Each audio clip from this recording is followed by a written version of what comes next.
কি সুন্দর গন্ধ। মা লক্ষ্মী, আমার লাল জামদানি শাড়িটা একটু নিয়ে আয় না। এই নাও মা, আর কটা দিন থেকে যাও না মা। আর থাকলে হয় বল মা, তোর বাবা যে ওইদিকে একা একা কি করছে তার ঠিক নেই। গেলেই তো এক্ষুনি পড়াশোনা করতে হবে। এখানে সবাই আমার জন্য লুচি, সুজি, নাড়ু আরো কত কি বানিয়েছে। এবারে তুই পড়াশোনাটা ছেড়েই দে, মামার বাড়িতেই থেকে যা। আর একটা দিনই থাকি না মা, আবার তো 1 বছর পর আসবো। তাছাড়া সবাই আমাকে থাকার জন্য জোর করছে।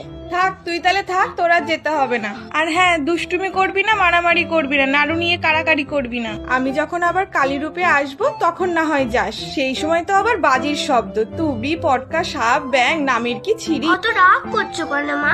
একটা নাড়ু খাবে না? না, তুই খা। যাই দেখে আসি কে কি আমার জন্য আয়োজন করেছে।